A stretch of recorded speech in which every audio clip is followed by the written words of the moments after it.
Oke, bismillahirrahmanirrahim. Assalamualaikum warahmatullahi wabarakatuh. Waalaikumsalam warahmatullahi wabarakatuh. Bapak Ibu sekalian, pada pertemuan kali ini kita akan membahas mengenai pentingnya gizi dan layanan kesehatan ibu hamil.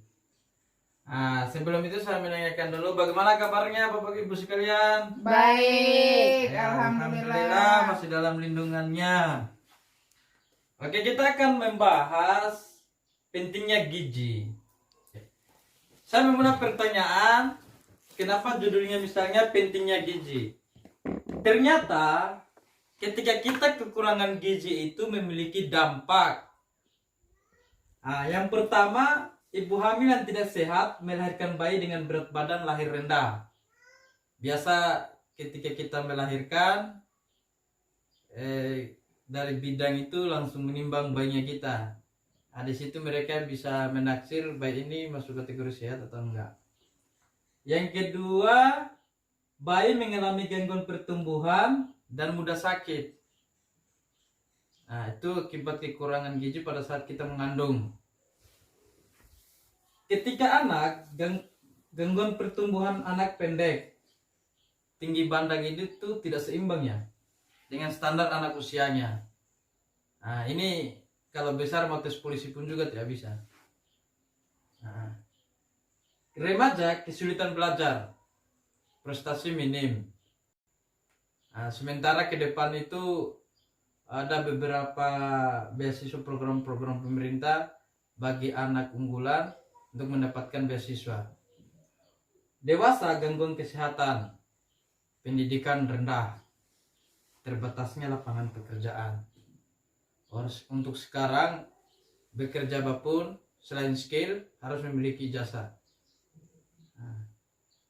Nah, oleh karena itu Bapak Ibu sekalian, maka yang harus diperhatikan itu adalah asupan makanan bagi ibu hamil dan melakukan pemeriksaan kesehatan selama kehamilan.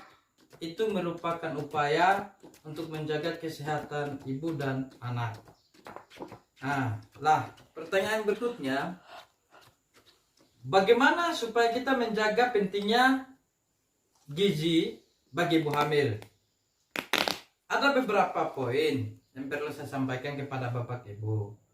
Yang pertama, konsumsi makanan bergizi seimbang. Yang bergizi itu misalnya ikan, sayur, nasi, minum susu. Di PKH kan ada porsi ibu hamil ya. Itu misalnya digunakan untuk menjaga gizi bayinya, dipergunakan untuk membeli susu bagi ibu kandung, bagi yang sedang mengandung. Nah, kemudian minum air itu 8 sampai 12 gelas per hari. Dan beraktivitas ringan, misalnya lari-lari pagi. Tiap selesai sholat subuh itu lari mungkin sampai ujung kampung, gak apa-apa. Yang kedua, konsumsi tablet tambah darah setiap hari selama kehamilan. Yang ketiga, Bapak Ibu, Ibu-ibu periksa kehamilannya setiap bulan ke pusat kesehatan minimal 4 kali. Kalau di sini di kecamatan ya, di ibu kota kecamatan atau di pustu. Kemudian melahirkan di layanan kesehatan, jangan di dukun. Sekarang kan ada program Kementerian Kesehatan itu, ada yang misalnya bidang desa lah. Tiap-tiap kebidanan insya Allah ada di desa. Kemudian melakukan inisiasi menyusui dini. Kemudian yang keenam, ibu menyusui dan balita. 6 itu periksa kesehatan ibu dan anak setelah melahirkan oleh tenaga kesehatan minimal 3 kali. Jadi setelah melahirkan itu Bapak Ibu itu melakukan pemeriksaan minimal 3 kali. Nah, itu untuk menjaga kesehatan pasca melahirkan. Kemudian ibu menyusui makanan yang gizi seimbang. Minum air 12 sampai 14. Aktivitas fisik 30 menit per hari Nah, ini 30 menit per hari ini kayak olahraga pagi ataupun olahraga sore.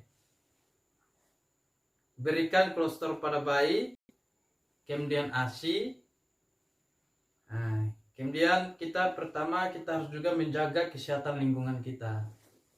Nah, kesehatan lingkungan dimaksud ini pertama, kalau di tengah masa COVID cuci tangan pakai sabun dengan air mengalir misalnya. Tapi kalau misalnya di sini ini air kayaknya tidak menggunakan PDM. Nah, oke. Pada pertemuan kita kali ini kita akan menutup.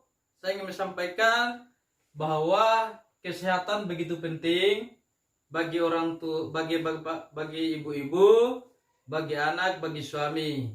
Karena harta yang paling berharga itu adalah kesehatan.